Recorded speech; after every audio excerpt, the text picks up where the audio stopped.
para nós. Fique à vontade. Já sou eu? Muito bom. Muito boa noite. Muito feliz de estar aqui com vocês. Recebi um convite. O Binha convidou alguns expositores que não podiam vir, e aí ele falou: olha, não tem mais ninguém para ir, então se você puder, né? Aí a gente veio. Se vê que de vez em quando aí o Ming trabalha com vocês, o próprio Binha mesmo fala, né? Mas às vezes eles dão um pouco de chance, para oportunidade para a gente falar também, né? Então é isso. A gente vai comentar um pouquinho do Evangelho segundo o Espiritismo, do capítulo 8, item 17, se não me engano, é a piedade. E a gente vai falar um pouquinho a respeito da piedade por diversos motivos, mas um dos motivos que eu encontrei para falar sobre a piedade é que tem uma cidade em São Paulo chamada Piedade, e eu tenho ligação nessa cidade, eu sempre lembro dela, né? Então falei, nossa, mas que coincidência, né? Essa cidade tem um capítulo específico sobre ela, né? É claro que a palavra piedade tem o seu significado, né? Que é aquela coisa de abnegação, de sentimento maior pelo próximo, de vontade de ajudar, de sentir a dor do outro, né? De abnegar-se. A piedade está associada à caridade. E na doutrina espírita a gente aprende que é através da caridade, não tem outro jeito. Então aqui a gente não é martelado na cabeça, não sofremos assim uma influência, diríamos assim, martelante na nossa cabeça para nos convencermos de determinados conceitos. Mas a gente é convidado constantemente à prática da caridade, à prática do bem, à prática do amor. E na prática do amor a gente vai percebendo algumas coisas ao redor de nós, não é? A gente vai percebendo que a nossa vida não é a pior de todas, que existem pessoas em situações muito mais complicadas do que as nossas. Através da caridade a gente vai percebendo que o nosso estado não é o estado mais difícil que as pessoas vivem, que a nossa doença, o nosso problema físico não é o pior de todos, que a nossa situação financeira não é a pior. E nós vamos percebendo que existem pessoas com uma situação muito mais delicada do que a nossa. E isso vai nos ajudando a nos integrarmos uns com os outros e a entendermos que existem diferenças, e essas diferenças são respeitadas, obviamente, mas que podem ser ajudadas, podem ser auxiliadas, podem ser, diríamos assim, trabalhadas. E na casa espírita a gente aprende a trabalhar essa diferença. A gente procura de todas as formas ajudar aquele que está necessitando mais do que a gente. O exemplo aqui do Caena é muito importante para todos nós, porque existe uma dedicação muito grande para levar um pouquinho de conforto, um pouquinho de alívio às dores, à saúde das pessoas, né? Que é uma coisa que comove muito a gente ver uma pessoa em sofrimento, ver uma pessoa em dificuldade. Uma coisa que é importante parabenizar, porque pelo que eu conheço, essa daqui foi a única casa que não parou em instante nenhum durante todos esses últimos meses que tivemos aí dessas dificuldades que estamos vendo aí no nosso dia a dia, dessas doenças, essas coisas. E a casa se manteve de pé, e eu admiro muito, porque nós estamos aqui numa casa que tem preocupação com a saúde. E dentro da preocupação com a saúde, obviamente, ela se perseverou para que não faltasse os elementos necessários para as pessoas que precisassem, obviamente, não é? É lamentável a gente ver alguns trabalhos que são envolvidos com a saúde e que simplesmente fecharam as portas e deixaram os seus assistidos aí meio desnorteados, meio sem saber aonde ir buscar, né, o socorro e a ajuda.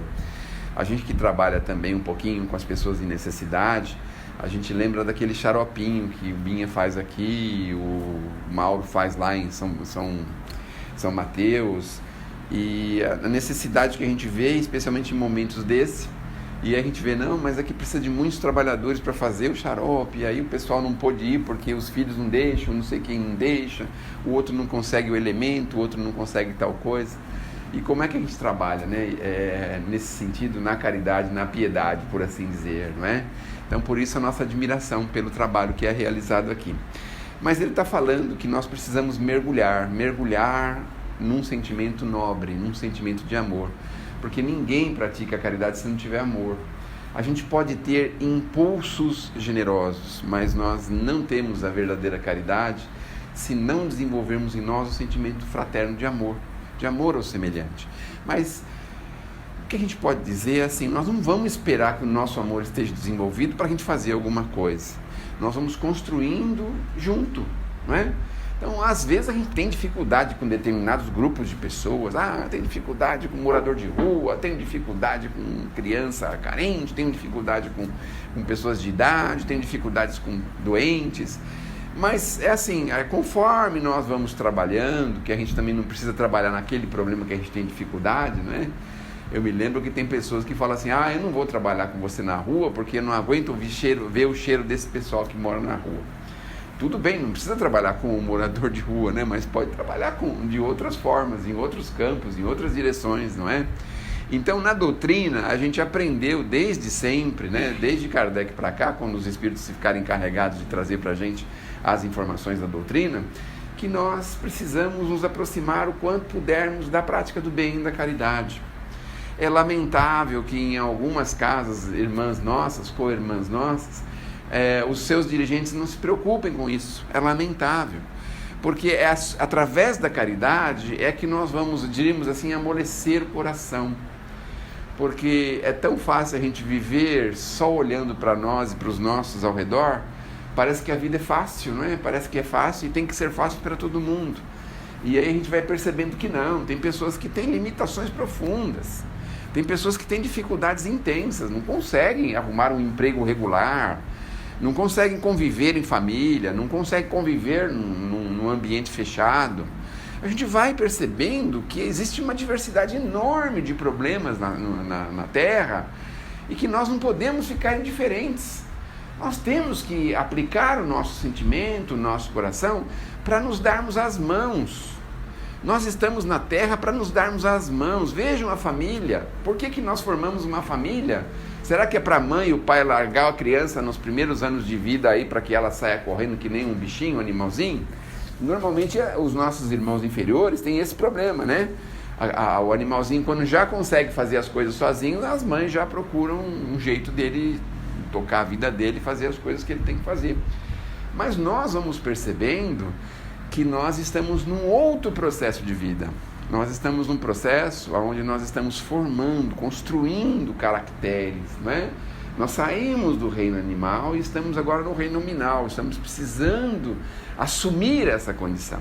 Então, quando nós formamos uma família, por exemplo, não formamos para desamparar aqueles que estão ao nosso redor. Quando nós fazemos parte de uma família maior, de um grupo maior familiar, nós também não estamos ali para desagregar o grupo familiar maior, para nos afastarmos do grupo familiar maior. Porque muitas vezes acontece, não é? Parece que tem pessoas que querem botar a gente para fora do grupo familiar, né? Mas a nossa intenção na caridade é que a gente tenha forças para continuar e permanecer. Porque vai chegar o momento que nós vamos ser obrigados a atuar, vai chegar o momento da nossa hora de mostrarmos tudo aquilo que nós aprendemos na prática do bem e da caridade, não é?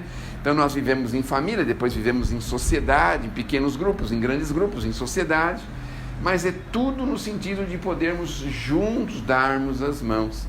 Nós estamos numa condição que somos interdependentes, nós dependemos uns dos outros. Quem é que acorda de manhã e vai comprar um pãozinho e acha que o pãozinho já estava pronto na padaria lá, já fazia muitos anos? Então, para que aquele pãozinho ficasse prontinho naquela hora que nós fomos buscar, quantas pessoas se envolveram com aquilo? E o nosso trabalho, que faz parte de uma corrente enorme, de um grãozinho, de um dentinho dessa engrenagem, que também, dentro de um contexto maior, é insignificante, mas que faz com que essa engrenagem movimente-se. Mesmo a dona de casa, cuidando da família, da casa, ela também faz parte dessa engrenagem, não é? O marido, o companheiro, muitas vezes, precisa do apoio da esposa, da companheira, para que ele possa continuar trabalhando, atuando no trabalho que ele atua, nas coisas que ele realiza. Então nós vamos percebendo que nós estamos num processo que precisamos nos darmos as mãos, nos ajudarmos mutuamente. E para isso nós precisamos continuar construindo esse sentimento maior que é o amor. Então o amor, na verdade, a piedade é um requinte do amor. Então quando a gente consegue ver uma pessoa pensar, puxa vida, o que será que eu posso ser útil para essa pessoa? Em que sentido eu posso ser útil? O que eu posso fazer para ajudá-la? para favorecê-la. Quando a gente vê alguém vivendo aí um drama, uma dificuldade, às vezes em família, nem é tanto financeiro, nem é tanto monetário o problema, não é? Mas em família a gente às vezes vê uma pessoa lá que precisa conversar um pouquinho, colocar algum assunto para fora, explicar, falar alguma coisa que esteja precisando. E aí entra o sentimento de amor, de caridade, porque também uma outra dificuldade que nós temos é entender que a caridade só é material, só é financeira, não é? E a gente hoje, com a doutrina, nós aprendemos que não, que a caridade pode ser também moral, espiritual. Então, quando a gente vê, por exemplo, um casal em conflito, uma situação difícil, a gente vem na casa espírita, pede para os benfeitores amigos para ajudar essa família, esse casal, essa esposa, esse companheiro, para que eles possam encontrar um caminho comum, que possam encontrar um caminho de reajuste, caridade moral. Quando a gente se dispõe a escutar alguém naquela situação mais difícil, caridade moral. Então, nós vamos percebendo que nós precisamos nos preparar para isso.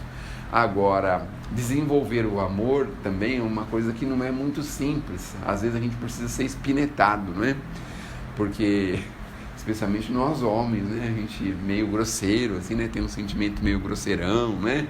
Então, de vez em quando o homem leva um espinetinho assim, dá um empurrãozinho dele para frente, para ver que ele precisa entender que ele precisa também ter sentimentos positivos, não só pelos seus entes familiares, mas pela humanidade. Aí de vez em quando vem uma dor, né? Uma dorzinha que leva ele a precisar de uma pessoa que possa ir lá administrar um medicamento nele, vem um doutor para ver o que pode fazer por ele, né? Quando ele se vê numa situação constrangedora, ele começa a pensar que existem pessoas doentes, que o corpinho nosso não é infalível, que o corpinho nosso tem problemas. Então a gente vai desenvolvendo o amor assim, recebendo o amor, não é? O papel da mãe, olha que coisa bonita, o papel da mãe, os primeiros anos de vida, é carregar o coraçãozinho dos filhinhos de amor, não é? Então aconchega ao peito, mostra aquela confiança, aquela coisa forte para que a criança se sinta confiante, se sinta em condições de enfrentar a vida e o mundo, não é? A gente vai devagarzinho mostrando que nós não podemos ser perversos com os animaizinhos, não podemos ser perversos com os nossos amiguinhos, com os nossos priminhos, com os nossos semelhantes. Então o papel da mãe mostrando que nós precisamos entender que existem leis na criação, que são leis perfeitas de amor, são leis de ação, leis de reação, aonde nós vamos sofrer aquilo que impusemos aos outros sofrerem, que é muito importante a gente aprender com a experiência dos mais velhos. Então tudo isso são sentimentos nobres que vão formando a característica, né? Kardec fala muito sobre isso, que a gente precisa formar caracteres de bem nos nossos filhos. Não é só conhecimento, sabedoria que as escolas do mundo estão repletas, mas formar o homem de bem, formar a mulher de bem, formar o ser humano do bem, para que esse bem possa fazer com que nós possamos viver com menos conflitos, com mais amor, com mais caridade, com mais sentimentos cristãos. Veja lá no Evangelho de Jesus, quantas passagens de Jesus diante da humanidade, né? Socorrendo a necessidade orgânica das pessoas. Vejam, será que Jesus não sabia que todas as pessoas iam perder o corpo físico? E para dizer, não posso perder tempo com o corpo físico, tem que implementar as minhas leis, mas não, vai lá, ajuda todos eles que chegam até ele, não é? Não obstante a isso, dá ensinamentos importantes para a nossa reflexão. Veja lá, né, a parábola do samaritano, que tem lá um senhor jogado no meio do caminho. Então tudo isso vai mostrando a necessidade do sentimento maior que nós precisamos ter uns pelos outros. E quantas vezes a gente não encontra pessoas que nós temos a oportunidade de auxiliar. Então não podemos perder essa oportunidade, não podemos deixar passar. Então às vezes alguém que nos bate a porta, às vezes a pessoa que trabalha dentro de casa, né, que precisa ali de um apoiozinho em família, é um familiar que está vivendo meses difíceis, com desemprego, com problemas de saúde, ou problemas financeiros, ou problemas domésticos. Então nós não podemos nos virar para isso. Às vezes nós temos um familiar tão querido que precisa de uma intervenção médica e precisa ficar alguns meses aí deitadinho, nós precisamos auxiliar lá, fazer uma sopinha, uma comidinha, dar uma atençãozinha, fazer o que é possível para ajudá-lo a passar pela fase mais difícil. Porque nós ficamos tão gratos quando as pessoas ajudam a gente nas fases mais difíceis, não é? Quando, por exemplo, alguém consegue perceber que nós estamos sedentos por um trabalho e consegue nos indicar para algum lugar positivo, que a gente chega lá e consegue. Olha a alegria da gente. A alegria é quando a pessoa está aí vivendo aí um drama orgânico e encontra alguém que encaminha ela direitinho, que toma um medicamento direitinho, que faz uma consulta direitinho com alguém que possa ajudar, né? Então veja a alegria da gente quando nós temos isso. Mesmo os problemas dentários, né? Vamos falar um pouquinho, vamos relaxar um pouco, né? Porque normalmente quando a gente tem um problema de saúde, a gente vem na casa espírita, quer que os espíritos ajudem, tudo, né?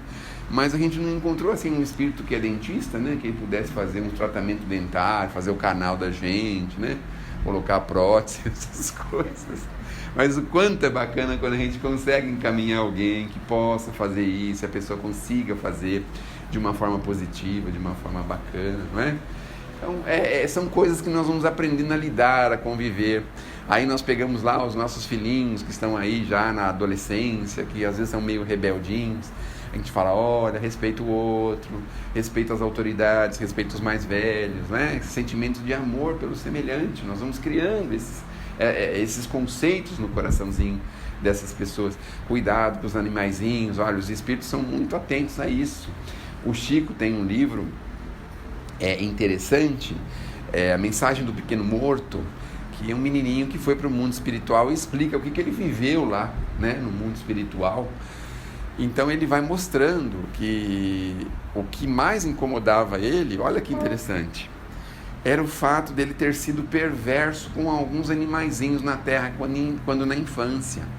Então a criança um pouco desavisada, às vezes ela tem curiosidade, pega alguns bichinhos, abre para saber o que tem dentro, machuca, tira a vida, né? Judia de bichinhos, né? Então ele estava relatando nesse livro que isso foi um problema grave para ele, porque ele lembrava disso, se sentia muito constrangido com relação a isso. E aí a forma que arrumaram para ele resolver isso foi que ele começasse a vir à Terra e inspirar outras crianças a não ter perversidade com os animais. Olha que interessante, não é? Você vê que hoje é muito comum, né? Não sei se vocês já repararam, mas é muito comum, a gente tem assim, crianças na família, que eles têm um cuidadinho com os bichos. Eu conheço uma menina, duas mocinhas, que são lá de Piedade, olha que interessante, e elas têm galinhas, e elas não deixam matar nenhuma galinha, já tem 14 galinhas, 14, acho que é 14, né? Tem 14, não deixam matar nenhuma, as duas meninas, porque não tem dó, não quer que mata, não quer que... Então os pintinhos que vão crescendo, vão virando galinha e vão crescendo, morre de velho, porque as crianças não deixam matá-los, né? Então vejam a necessidade que nós vamos encontrando em nos ajudarmos a lidar melhor com a natureza, não é? Ao respeitar as épocas da natureza. Não sei se é do tempo de vocês isso, né? Mas a gente de vez em quando gostava de subir na árvore e pegar goiaba verde, pegar as coisas verdes. Era ruim para chuchu, mas não sei por que a gente queria pegar essas coisas, né? Comer a fruta tudo fora da época. Então hoje a gente vai aprendendo devagarzinho que a natureza tem seu tempo. Então tudo isso são sentimentos mais nobres. Vejam, hoje quantas medidas protetivas para os animais, até de forma exagerada, por assim dizer, não é? Quantas medidas protetivas até para árvores. Aí tem grupos de pessoas que se mobilizam para não permitir que se corte uma árvore em determinado lugar, porque a árvore tem centenas de anos e por causa de diversos motivos. Então nós vamos aprendendo a respeitar, a amar a natureza, a amar a criação, a amar os nossos animaizinhos, mesmo os mais rebeldinhos, os mais violentos, os mais ferozes. A gente ama assim à distância, mas a gente não quer o mal deles. Então nós estamos conseguindo chegar nesse ponto. E aí nós vamos devagarzinho chegando no ser humano. Veja, nós vamos chegando no ser humano. Então hoje você vê quanto tempo dura uma pessoa. No nosso tempo, 50, 60 anos já estava com o pé na cova. Hoje, 50, 60 anos, a pessoa está querendo pular de paraquedas, está querendo ir nesses esportes radicais, né? Dura até 90, 100, 110 anos, né? Então vejam a quantidade de amor que já foi injetada no mundo a ponto de aliviar dores e problemas, que a pessoa tem uma longevidade. Olha que bacana, né? A gente consegue chegar até mais lá na frente.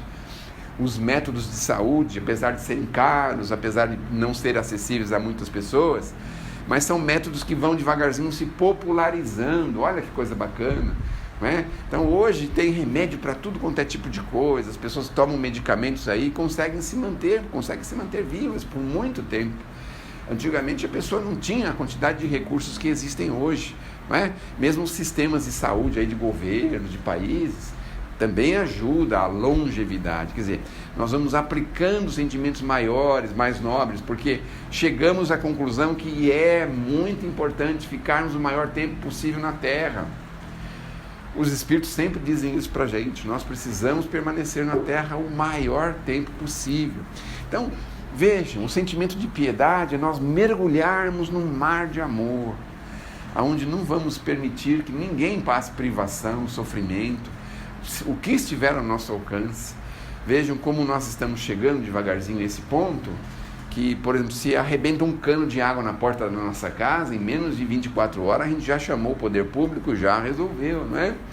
Mas se, por exemplo, tiver uma pessoa deitada na porta da nossa casa, às vezes ele fica lá meses, e a gente não consegue socorrer, porque a gente tem um pouco de receio, um pouco de medo. Mas devagarzinho nós vamos em busca disso, começamos a pensar como fazer, começamos a fazer uma prece aqui por ele, para ver o que pode fazer por ele.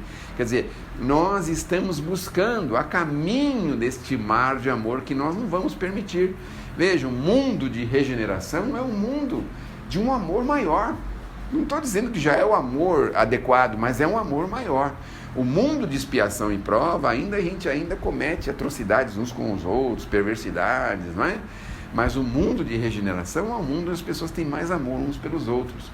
E a outra coisa que é interessante, quanto menos nós realizarmos aquilo que não devemos, de acordo com as leis maiores da vida, menos sofrimento nós teremos. Então, enquanto alguém estiver desferindo um projétil em desfavor de alguém, obviamente nós ainda estamos num momento de expiação, porque a gente vai sofrer a consequência disso. Então, isso só vai terminar quando a gente conseguir chegar à conclusão que nós não podemos ofender a vida dos nossos semelhantes de maneira alguma, de forma nenhuma. Então, isso vai acontecendo porque nós vamos começando a ter mais amor. Vejam nós, avaliem a nós mesmos, né? Nós não temos vontade de torcer o pescoço de alguém de vez em quando, eu tenho vontade sempre, mas a gente só fica na vontade, né? A gente só fica na vontade. Antigamente a gente não parava na vontade, não, a gente ia e realizava. Dar o chazinho da meia-noite, essas coisas, né? Hoje não, hoje a gente prepara o chazinho para sarar a doença, não para matar, né, Bia? Olha, eu não sei não, mas eu acho que tem um camarada aqui nesse grupo aqui que fazia muito chazinho da meia-noite. Agora ele está sendo obrigado a fazer chazinho do meio-dia, né?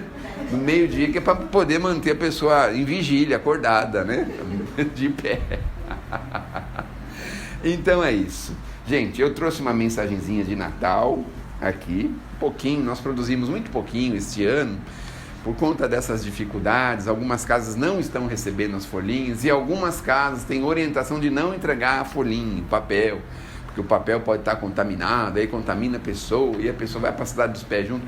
Mas eu fico pensando uma coisa, sabe? Pensando assim, nós estamos lá do mundo espiritual, vamos imaginar, né? Aí vem alguém lá e fala assim, o que aconteceu com você? Não, é que eu peguei uma mensagem, ela estava contaminada com o vírus, eu desencarnei por isso. Falei, nossa, então o senhor vai para aquele salão que nós vamos fazer uma homenagem para o senhor, que o senhor desencarnou, lendo algo edificante, né? Procurando conhecer algo edificante. Então, a gente vai ser mártires, né? Do desencarne, né? Nesse sentido.